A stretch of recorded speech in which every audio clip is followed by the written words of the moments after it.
Saya ada dapat WhatsApp daripada seorang sahabat saya, dan sahabat saya ni dia dah bercerita yang dia tak dapat melupakan seseorang dari masa silamnya.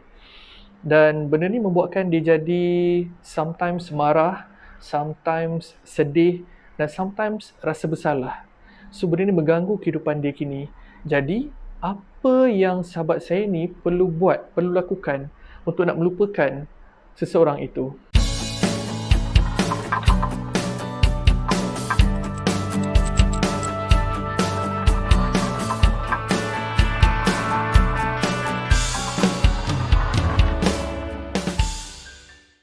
Saya sangat pasti setiap seorang daripada kita pastinya mempunyai seseorang pada masa silam yang mana kita tak dapat nak lupakan dia. Tak kisah macam-macam cara yang kita lakukan, tak kisah banyak mana doa yang kita munajatkan pada Allah, tapi yang peliknya kita masih lagi tak dapat melupakan seseorang itu. Kenapa?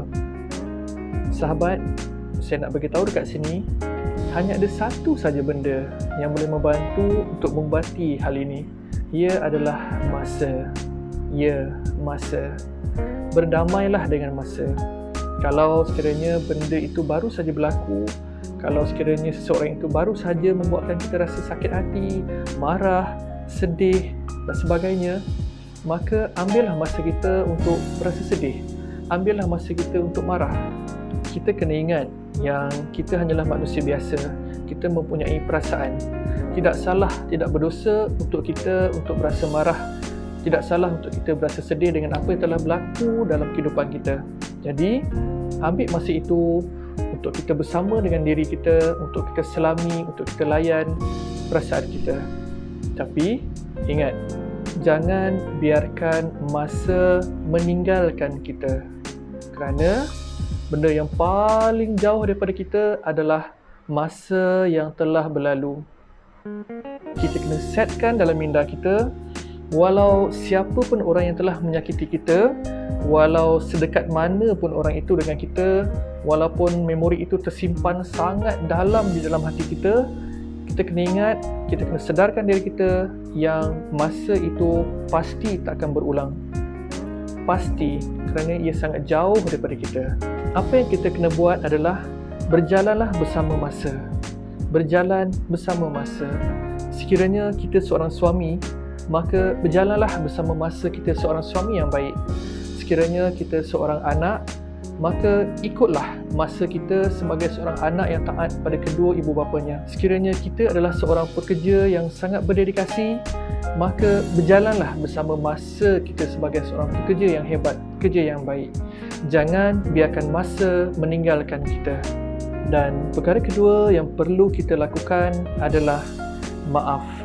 Maaf adalah satu perkataan yang sangat mudah untuk kita nak cakap, sangat mudah untuk kita nak tulis, tetapi sukar untuk kita nak menghayatinya. Dan maaf ini dapat saya pecahkan kepada 3 bahagian. Yang pertama, kita perlu memaafkan orang yang telah menyakiti diri kita itu. Apabila kita memaafkan dia, bermaksud kita merelakan apa yang telah berlaku itu dan kita redha di atas ketentuan yang telah pun dia lakukan terhadap kita. Diri kita ini dapat kita ibaratkan seperti satu bekas air, dan kalau terlampau lama air itu berada dalam bekas itu, maka air itu akan menjadi kotor. Dan cara untuk membersihkan air itu adalah dengan menggantikannya dengan air baru. Kita perlu keluarkan air yang lama supaya air yang baru, yang lebih elok, yang lebih baik, yang lebih besar faedahnya untuk kesihatan kita dapat kita isi dalam bekas air tersebut. Dapat sesuatu? Yang kedua adalah memaafkan diri sendiri. Kita perlu akur, kita perlu ingat yang kita adalah insan, kita adalah manusia. Kita tak lepas daripada melakukan dosa.